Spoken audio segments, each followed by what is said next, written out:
Hello, everyone. This is the second graduate school podcast, which aims to provide information to students on the college's safety net policy for supporting extensions to stipends. My name is Laura Lane, and I'm Head of Strategy and Operations in the graduate school. And I'd like to welcome our second panel member today to introduce herself, Professor Yun Su. Hello, my name is Yun Su. I'm Director of the Graduate School. I'm also Professor in the Department of Chemical Engineering. Thank you, Yun. And I'm going to move straight into the first question, which is, which students can apply to the college for an extension to their stipend? Thank you, Laura. I understand that many PhD students would like to know how they will be financially supported by the college during the pandemic, especially for final year students who are concerned about being able to complete their study before their funding is due to end. So first, I'd like to thank everyone for being patient during these challenging times. And I hope you will appreciate that it's not an easy decision as many factors must be considered.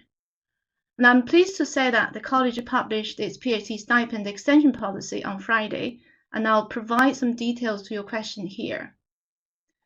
Now, for final year students who are funded or part-funded by Research Council training grant within UKRI, and these students should follow the separate process for applying to their funding councils for an extension. For students in their final year or penultimate year who are funded by the Wellcome Trust, they will have their stipend extended automatically by 6 months for final year and 3 months for penultimate year students. The college's scheme is designed as a safety net for other grant-funded students. If their PhD is funded by a fixed-term grant or scholarship that was competitive one and that their funder is not able to extend their stipend. Now, the competitive scholarship include scholarship from the college or a national, international, or industrial funder. And also note that the college policy only covers students who are not in their first year of study if full-time, or part-time students who are not in their first 2 years of study. It is not open to students who are in the writing up phase of their PhD and those currently interrupted. And finally, I would like to mention that self-funded students who are not assisted by the college policy should make use of the Student Support Fund if they find themselves in financial difficulty.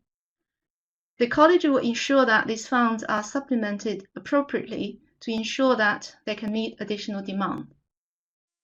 Thank you, Yun. What are the criteria for funded extensions?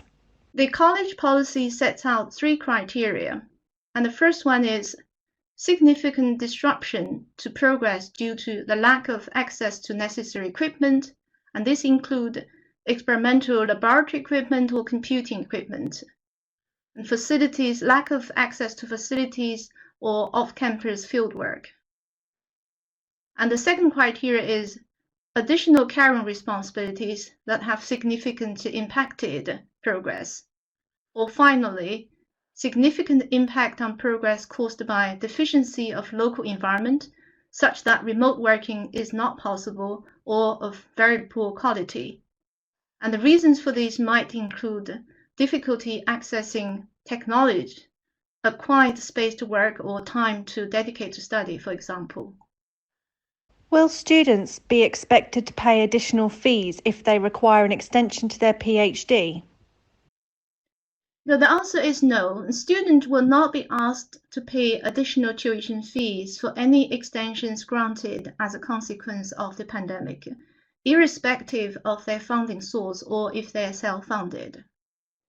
The college is expecting a large number of students to apply for funding using the PGR's safety net. How is this going to be managed? Right. To manage demand, the college will be considering claims for extended stipend payment in waves. The first wave is open for students that meet the eligibility criteria I just described and whose funding ended or is due to end between the 1st of March and the 30th of September. Students whose funding period ends in October or later should not apply now, but should wait until the second wave opens. There will be announcements about these in due course.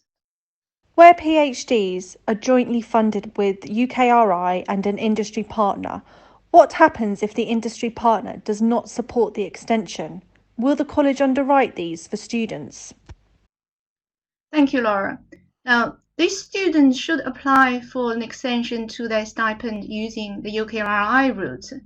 If the industry funder is not able to support an extension to stipend, then these students will receive up to 3 months extension to stipend from UKRI only, which is the same as the college safety net support. Thanks, Yun. What should students do next if they meet the eligibility criteria and wish to apply for an extension to their stipend? This is important that students read the guidance on completing application form, which contains all the information they will be required to provide as part of the online application process. They should discuss this with their supervisor in advance of completing the form. If students do not wish to disclose personal sensitive information to their supervisor, they should discuss the application with their departmental senior tutor. And once they have prepared all the information required, including their case for an extension, they should complete online application and submit by the deadline. And note that for Wave 1 application, the deadline is 5 p.m. Thursday, 28th of May, 2020. What happens after students have submitted their application?